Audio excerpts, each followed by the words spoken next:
This video was brought to you by the TLDR store. And if you want the entire TLDR team to hand deliver your order anywhere in the world, then watch to the end of the video to find out how. On Tuesday, Israelis went to the polls for their fifth election in less than 4 years. This election was triggered by the collapse of Yair Lapid's diverse coalition government, which had originally included both the right-wing Israeli Nationalist Party, Yamina, and Arab National Party, Ram. The coalition was united by the party's mutual dislike of Benjamin Netanyahu, a former Israeli prime minister who is facing multiple allegations of corruption.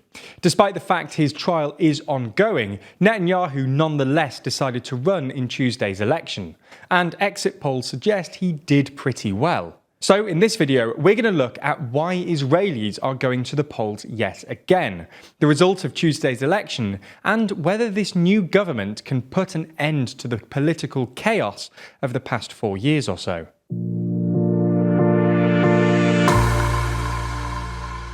So the first thing to say here is that we've done a couple of videos on the topic before.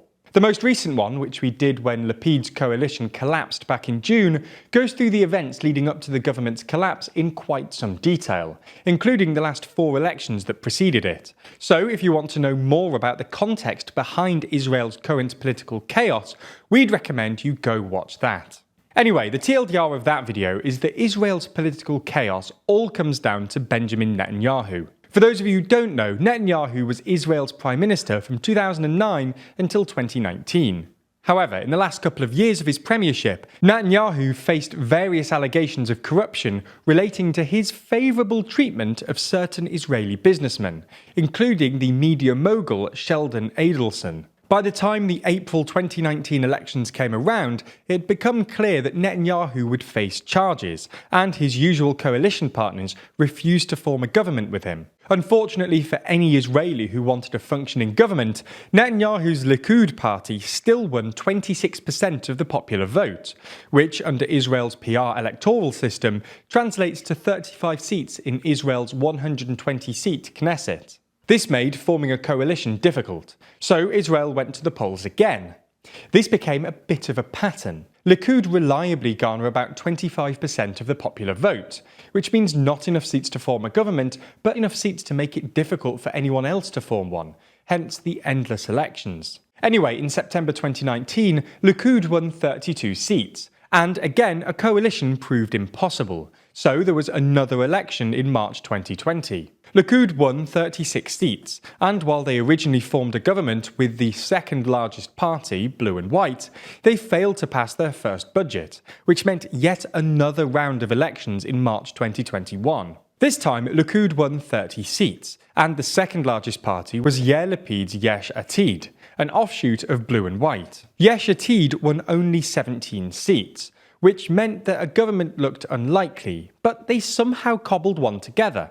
The coalition comprised 8 parties, including the right-wing Israeli Nationalist Party Yamina and Arab Islamic Party Ram. In normal times, these guys wouldn't be mates. Ram supports the Palestinian state in the West Bank and Gaza Strip, with East Jerusalem as its capital, while Yamina opposes the existence of a Palestine state outright. Nonetheless, they were clearly so fed up with endless elections and the prospect of yet another Netanyahu premiership that they put their differences aside for the coalition.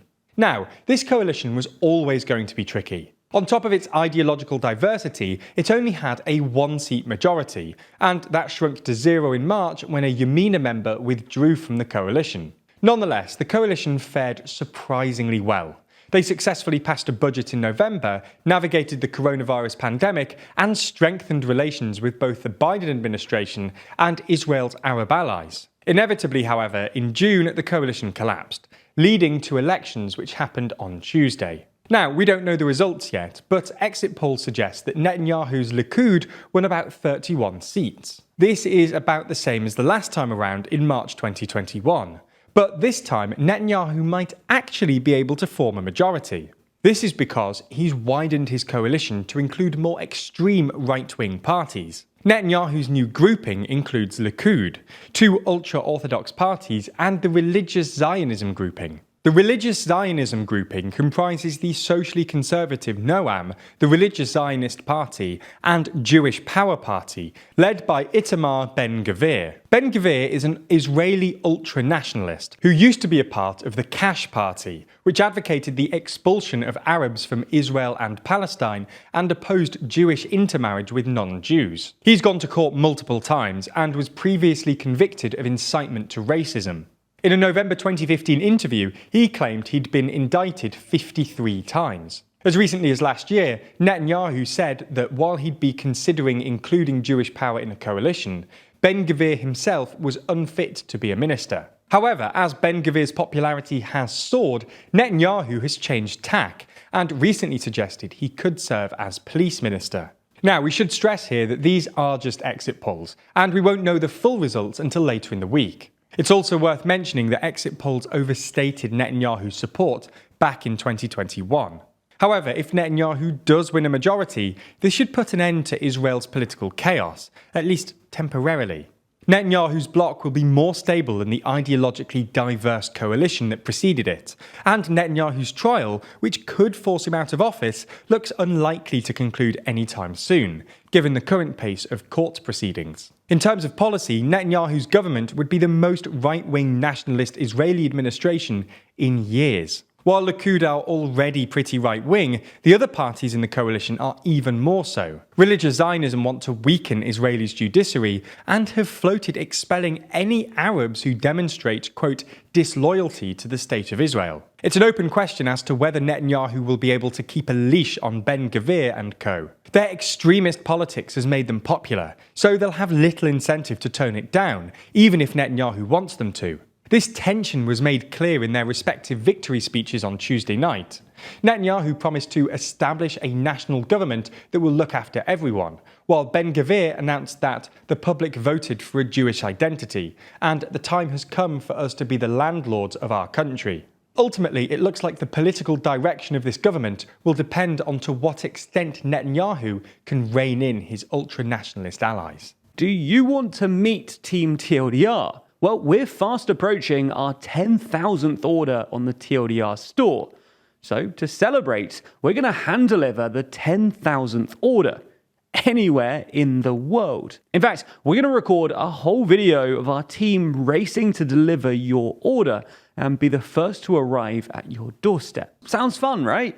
Well, I have some good news if you're considering placing an order to try and win, because we also have a huge sale on right now. All of our iconic pin badges are now half price, only $2.99. Or if you're feeling doubly lucky, you could get yourself a random pin for $1.79, 5 random pins for $5.99, or even 10 random pins for $9.99. And it's not just badges. Everything else in our store is also reduced, including our magnets and stickers. And just so you know, we have no plans on restocking any of these items. So once it's gone, it's likely gone forever. So if you've always wanted a little piece of TLDR, if you're looking for an early Christmas gift, or you just want to go for a drink with Team TLDR, then now is your chance to order.